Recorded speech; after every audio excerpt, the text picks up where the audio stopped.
सही समय का इंतजार। एक बार की बात है, गौतम बुद्ध अपने शिष्यों के साथ एक गांव से दूर किसी बड़े नगर की तरफ जा रहे थे। गर्मी के दिन थे और रास्ता भी बहुत लंबा था।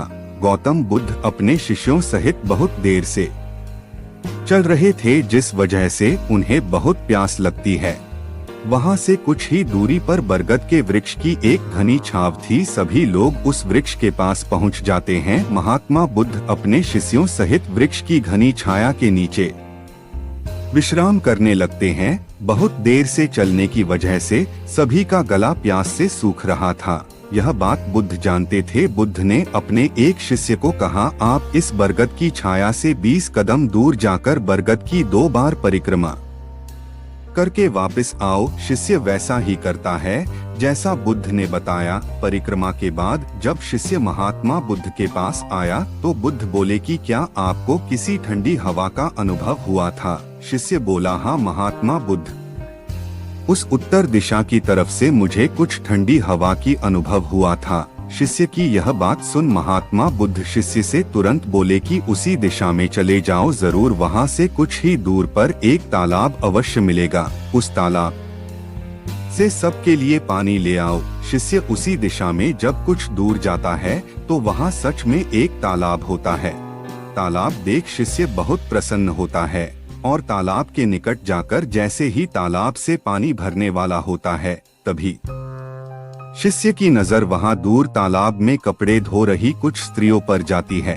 यह देख शिष्य मन में सोचते हैं कि यह पानी तो गंदा हो गया है, लेकिन जब शिष्य ध्यान से तालाब के पानी को देखते हैं कि अभी भी तालाब का कुछ पानी साफ है, इतने में 2 बैलगाड़ी जोर से तालाब के किनारे से होती हुई निकल जाती है। बैलगाड़ी के पहिए तालाब की मिट्टी के ऊपर इतनी जोर से निकलते हैं कि तालाब के नीचे बैठी बहुत सारी मिट्टी तालाब के ऊपर आ जाती है, जिस वजह से तालाब का बचा हुआ पानी भी गंदा हो जाता है।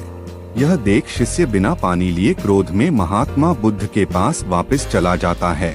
शिष्य बड़े ही निराशा भाव से महात्मा बुद्ध को सब बात बताता है। शिष्य की बातें सुन सभी शिष्य बोलते हैं कि हमें तुरंत यहाँ से निकलना चाहिए, किसी दूसरी जगह पानी की खोज करनी चाहिए, वरना प्यास के मारे जान निकाल जाएगी।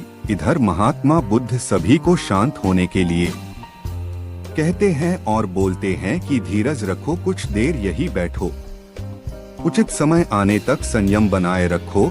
सभी महात्मा बुद्ध की बात सुनकर शांत हो जाते हैं और वही बैठ जाते हैं। कुछ समय बीत जाने के बाद महात्मा बुद्ध फिर से अपने शिष्य को उसी तालाब से पानी लाने के लिए कहते हैं। शिष्य बिना कोई सवाल किए उसी तालाब से पानी लेने के लिए फिर से चला जाता है। तालाब की हालत देख शिष्य को यकीन नहीं होता। तालाब का पानी पूरी तरह से साफ होता है। यह देख शिष्य बहुत खुश होता है और पानी भरकर महात्मा बुद्ध के पास जाता है। सभी पानी पीकर अपनी प्यास बुझते हैं, लेकिन अभी भी सबके मन में ये एक सवाल था कि आखिर यह चमत्कार हुआ कैसे? तालाब का सब पानी तो गंदा था। उन्हें लगा कि जरूर ये बुद्ध की शक्ति है। इनमें एक शिष्य ने यह सवाल महात्मा बुद्ध से पूछ ही लिया कि यह चमत्कार आपने कैसे किया? शिष्य का जवाब देते हुए महात्मा बुद्ध बोले कि यह कोई चमत्कार नहीं, यह आपके सब्र का फल है। यह फल है आपके सब्र बनाए रखते हुए उचित समय के इंतजार का। जितनी देर हम सब लोगों ने सब्र किया, उतनी देर तक तालाब के पानी के ऊपर तैर रहे सभी गंदे तत्व और मिट्टी तालाब के पानी के नीचे बैठ रहे थे।